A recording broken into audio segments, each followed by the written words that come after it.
The story of Dr. Kildare. Whatsoever house I enter, there will I go for the benefit of the sick. Whatsoever things I see or hear concerning the life of men, I will keep silence thereon, counting such things to be held as sacred trust. I will exercise my art solely for the cure of life. The story of Dr. Kildare, starring Ayres and Lionel Barrymore. Metro-Goldwyn-Mayer brought you those famous motion pictures. Now this exciting, heartwarming series is heard on radio. In just a moment, the story of Dr. Kildare. But first, your announcer.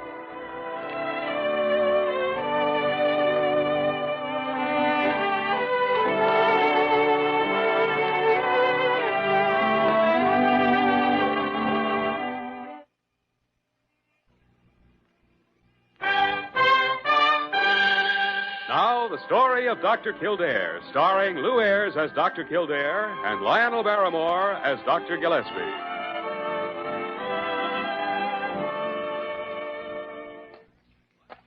Now, open your mouth wide.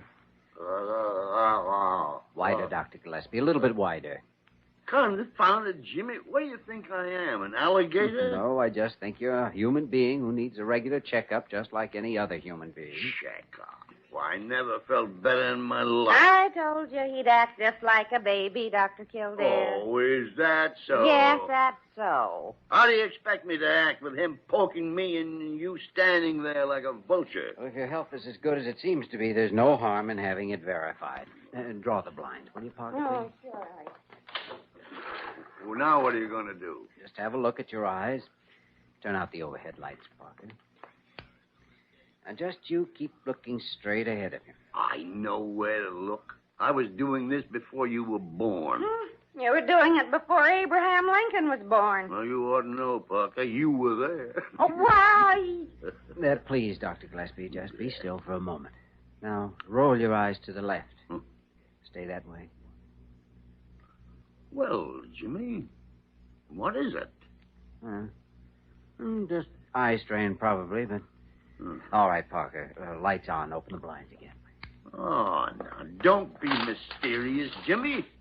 You found something? Well, tell me about it. Have you been straining your eyes? Doing any special work away from the hospital? Well, yes, just a little. Well, now, don't you be mysterious. All right, Jimmy, all right. I have been preparing a paper. On what? Well, a new method of establishing infallible controls in the use of antibiotics. If I'm right, it'll eliminate all guesswork with any reasonable number of test cases. But you've been working on that on and off for years. I know. But for the past few weeks, I've been working on them every night. Oh? Why the sudden rush to finish? Jimmy, I have been invited to read my findings at the International Scientists' Assembly at the Waldron Hotel next week. Oh! Why, Dr. Gillespie, that's wonderful. Just wonderful. Recognition by the International. Yes. Why did you keep it to yourself? I kept it to myself so that I wouldn't have you fluttering around me like a headhunter at a cannibal picnic. Well. International. I knew it. I always knew they'd recognize your work sooner or later. This puts you in line for the Henderson Award, the highest honor in science. Now, hold your horses, Jimmy. Hold your horses. I am not the only one who will be reporting to the Assembly. They pick 3 men every year. I know. One of the others may make a contribution much more important than mine. My money rides on you. Oh. Yes, and mine, too. They'd have to be crazy to pick anybody else. Well, thank you, Parker. Thank you. Jimmy? Well, are you finished poking into me? What about my eyes? Oh, just simple iritis. Then why were you looking at me like Calamity Jane when you finished examining me? Because I didn't know the work strain you've been under. It simplifies the diagnosis. Well, what would your diagnosis have been if I hadn't told you about the paper? I'm afraid it might be glaucoma. Glaucoma? Well, there's nothing to get excited about. You know the symptoms are similar to iritis. The symptoms may be similar, but the diseases aren't. Glaucoma is a mighty serious thing. Well, all your eyes need is a little rest. What else are you prescribing, Jimmy? Nothing. No Mydriatic? Not even atropine? Not necessary. It's a mild case. Jimmy, Mydriatic is usually prescribed for iritis, but it would be very harmful in the case of glaucoma. Is that why you want prescribed? Oh, I knew it. You know what? I knew you'd say that. You're a regular hypochondriac. Oh, is that That is so, yes. Don't I have a right to know what's wrong with me? Well, you just forget all about glaucoma, Dr. G. Just concentrate on your dictation to Diana. We're pulling for you to bring home that Henderson Award.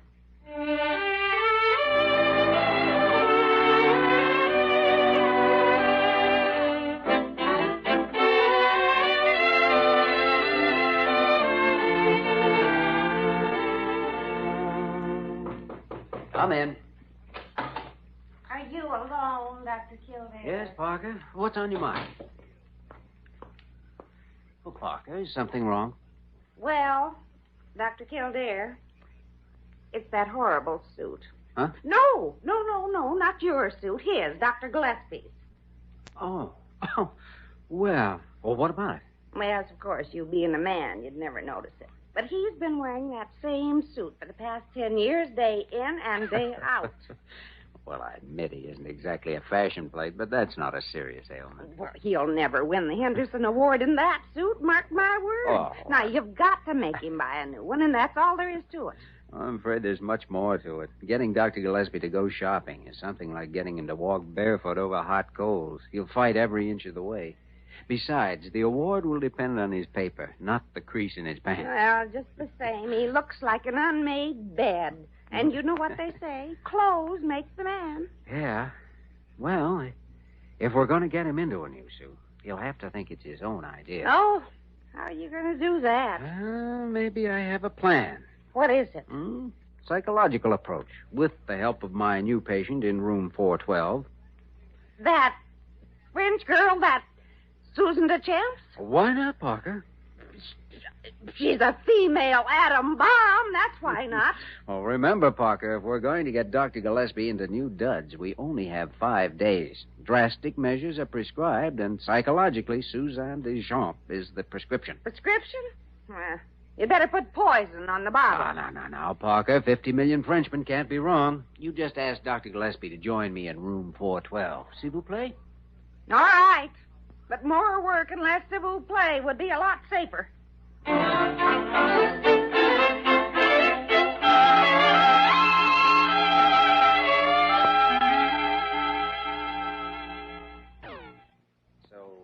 that's our problem, Susan. Will you help? But of course, Dr. Kildare. Good. Such a charming manner to pass away the time. Shh. There he is. Come in. Parker said you wanted to see me, Jimmy. Is it... Well, is this your little patient?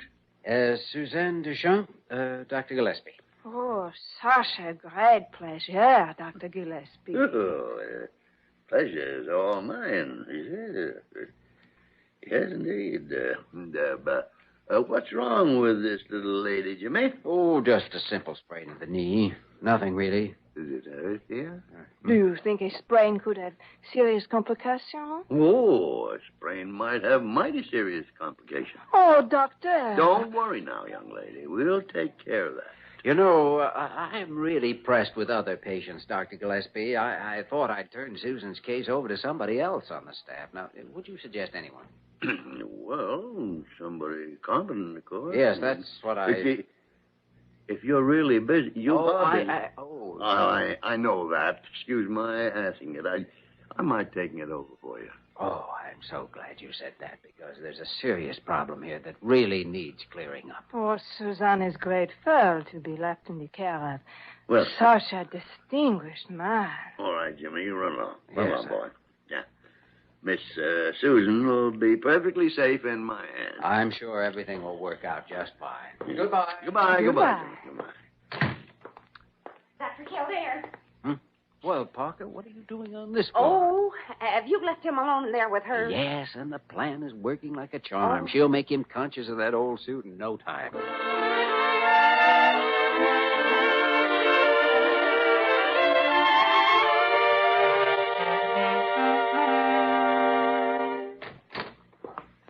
Well, how's my little patient this morning? Oh, I am fine, Dr. Gillespie.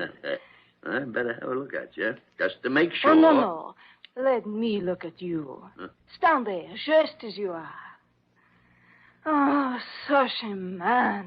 Such a physique. Oh, it is too bad. What's too bad? Oh, that you do not have greater care for yourself.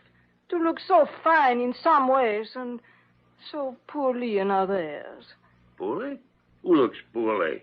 I've never been better shape in my life. But the shape is so hard to see, as you are. Come, look in the mirror, Dr. Gillespie. Doggone it, I know what I look like. And you are not concerned? You do not care? Should I be concerned? Wait a minute. Has Kildare said anything to you about me? Oh, well, he is so devoted to you, he could not come right out and say that... You mean, is that bad? But of course. You have just let everything go. And now look at the condition you are in. The bagginess, the fading color from too much use.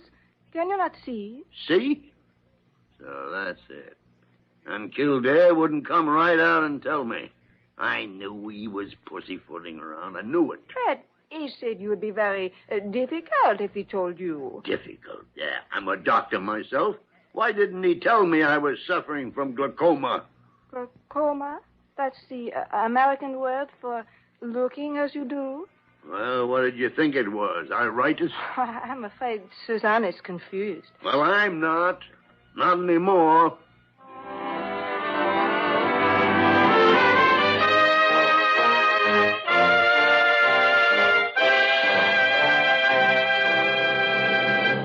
We return to the story of Dr. Kildare in just a moment.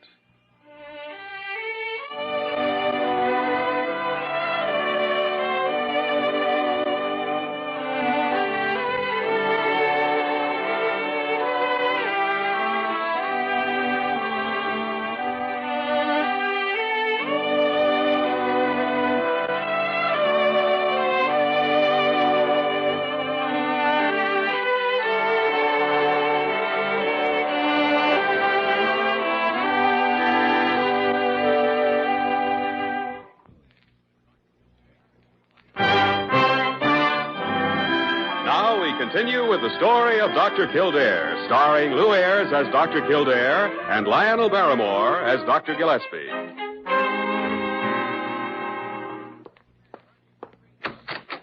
Hello, Parker. Oh, good morning, Dr. Kildare. Dr. Gillespie left a message, wanted to see me. Isn't he here? Yes, he's in the examination room. With the patient? Yes. Who? Himself. Himself? Himself, sticking his tongue out, examining his eyes in the mirror, trying to convince himself he's got glaucoma. Glaucoma again?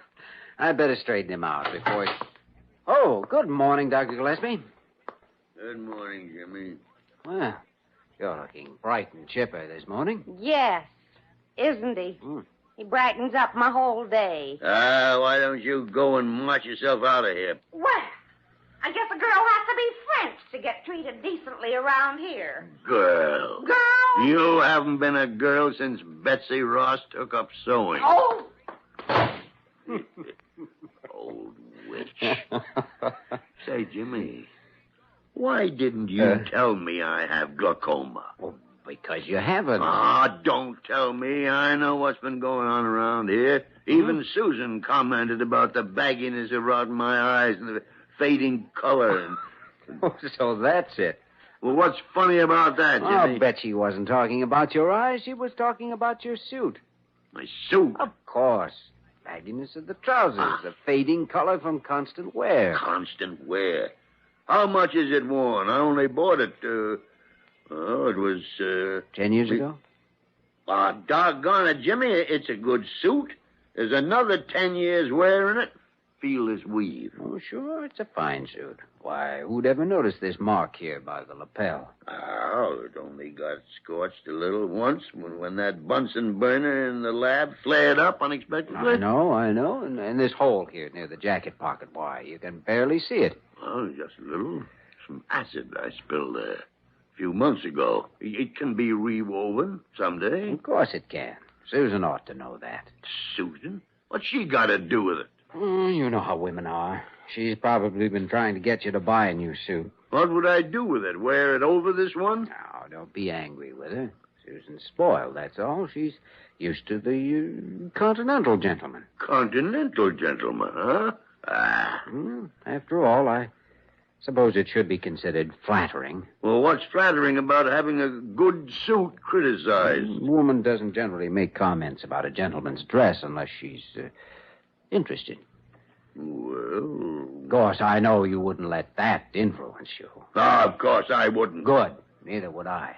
After all, my own suit is a little shine to it from wear, but who cares? Well, Jimmy, now that's not the proper attitude. Well, why? Appearance is a very important thing. Oh, true, but this suit is perfectly good, Jimmy, and don't argue with me.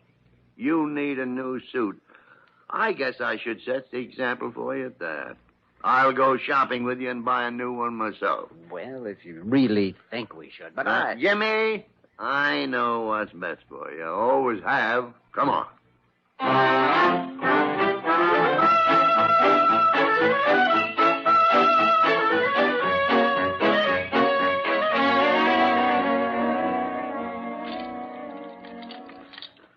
Here we are, gentlemen. This is a new line, very fine quality. I'm certain we'll find the proper sizes on this rack. Would you like 'em, Dr. Gillespie? How about this blue with the pinstripe? Too loud? Too loud? It looks like the kind of thing you'd wear to a seance. Say, haven't you got anything with a little more zip to it? Well, we have some new grays, pearl grays. No, I'm afraid they'd be a little bit too... A little too what? Look, let's see them. Over here, sir.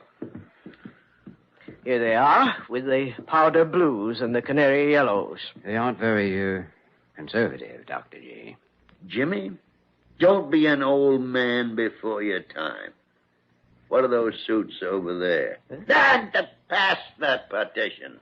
That, sir, is the college shop. Now, with each suit, you get a free ukulele, Junior. Well, there's no harm in looking.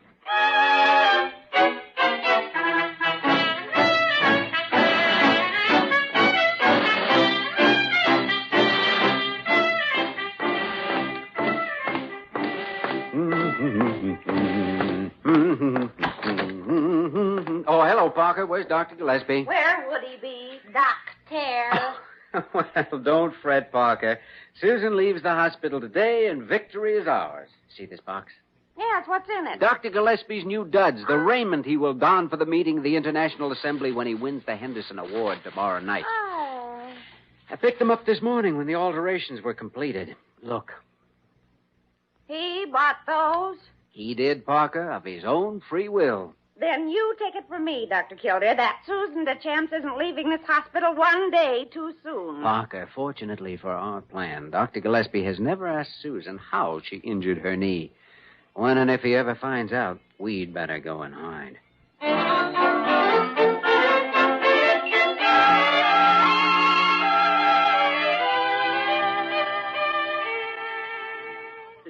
Well, there you are, all dressed up and ready to leave us, huh?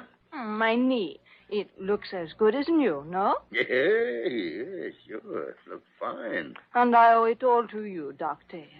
Merci beaucoup. Well, you're welcome. Yes, sir, you're welcome. I'll have to keep an eye on you, you know, after you leave here. See that you have no more accidents. Oh, this time I will be careful of the train. Oh, so that's how it happened. You were hit by a train. Hit by a train? Oh, no. I trip over the train. How did you trip over a train? Oh, not the train that makes shoo-shoo. I mean the train that pulls after me. The long train on my wedding gown. Wedding gown? Oui. I catch my heel while we are rehearsing for the wedding. Andre and me. So we postpone until tomorrow. You will come to the wedding? No? No. Oh. I have another engagement. I'm going to a prize fight. A prize fight? Who is fighting? Kildare and me.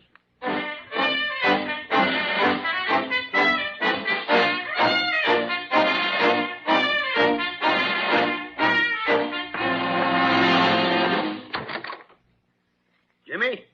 Parker? Now, take it easy, Dr. G. Take it easy. Why, I oughta... Of all the low... Well, it looks like you found out about the train, which means that you missed the boat, Romeo. Romeo. What are you talking about? I don't even know what you mean. Oh, you know what I mean, all right. But you just won't admit it. Otherwise, you wouldn't have come in here screaming and yelling. I'm not screaming and yelling. I just want to know why my office is littered up with all this junk. Junk? What junk? All we have here are the new clothes you ordered. I ordered? Jimmy Kildare, you high-pressured me into buying every single thing there. You and this female Lucretia Borgia with her snooping and plotting. I was not snooping and plotting. I just told Dr. Kildare that he had to get you into a new suit for the assembly tomorrow night if you ever expected to win the Henderson Award. That's all. Well, I might have known it was your idea. Parker, now I got news for you. I won't wear the doggone thing. Oh, yes, you will. It really looks good on you, Dr. Gillespie. I won't wear it, I tell you. Now, you listen to me. This is one time you're not going to tell anybody. If you go before that assembly wearing that potato sack you got on... Potato sack? Potato sack! If you do, I'll get right up while you're reading and tell everybody that you're a hypochondriac and that... Now, you wouldn't dare. Oh, wouldn't I? Well, you just try me and see. Jimmy, do you think she would do a thing like that? Oh, Parker's a very determined woman at times. She's an old witch. That's what she is. I don't know. There's no way you can stop her. Well, I don't care what she does. I'm not going to wear that suit. Okay. Just the same. You better try it on. You too, Brutus. Come on, Caesar. It won't hurt a bit.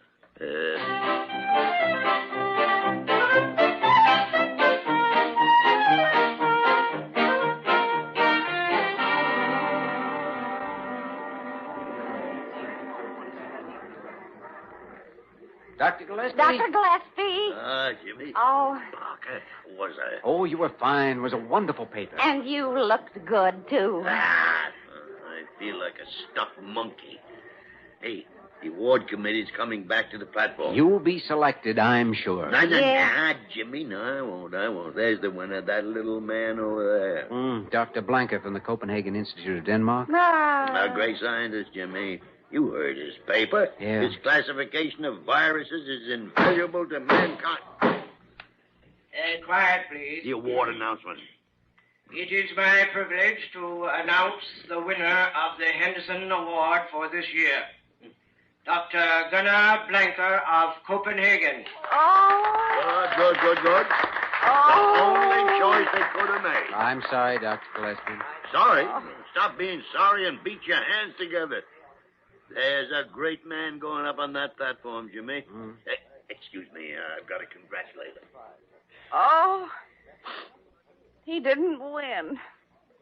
After all his work.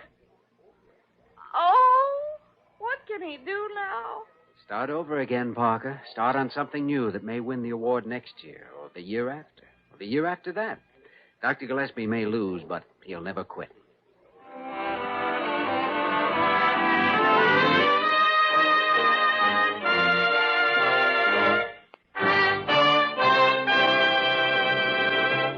In just a moment, we will return to the story of Dr. Kildare.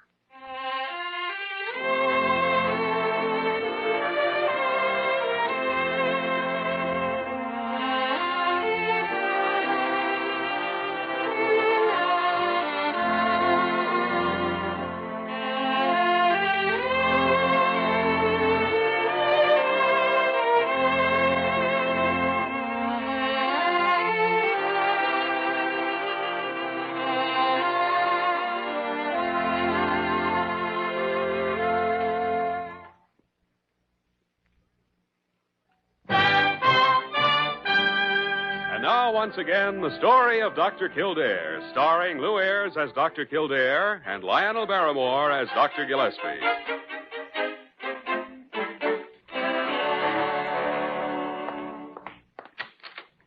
morning, Dr. Gillespie. Huh? Good morning, Jimmy. Good morning. Come in. Quite a stack of notes you have there. Starting on a new project already? That's something I've been meaning to get at for some time now. I suppose you noticed he's wearing that old potato sack again. Don't call this suit a potato sack. Don't call that potato sack a suit. You should be wearing your new suit, Dr. G. A new suit. Feels more like a straitjacket. On you, it looks good. Yeah. Here's the morning paper. Picture of the assembly and Dr. Blanker, and here's one of you right on the front page. Well... Picture me? Mm-hmm. Oh, say, you look real nice. Real nice. Yeah. What's it say, Jimmy? Well, it says, Dr. Blanker, winner of the Henderson... Oh, no, where's the part about you? Oh, here. Dr. Leonard Gillespie, who received an ovation for his paper on antibiotics, was given a special citation by the committee after the meeting ended. Oh, no. Well, he was what? Go on, Jimmy. Go on. He was designated as the best-dressed doctor at the assembly. Best dress? I gotta go to the wards right away. Barker, you come back here. You'll need a jet plane to catch you today. Best dress. If only the committee could get another look at you now. What? Oh, yeah. Best dress. In my potato sack. Yeah.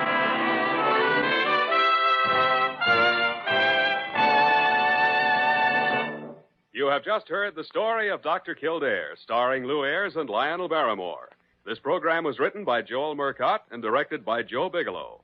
Original music was composed and conducted by Walter Schumann. Supporting cast included Virginia Gregg, Ann Diamond, and Junius Matthews. Dick Joy speaking.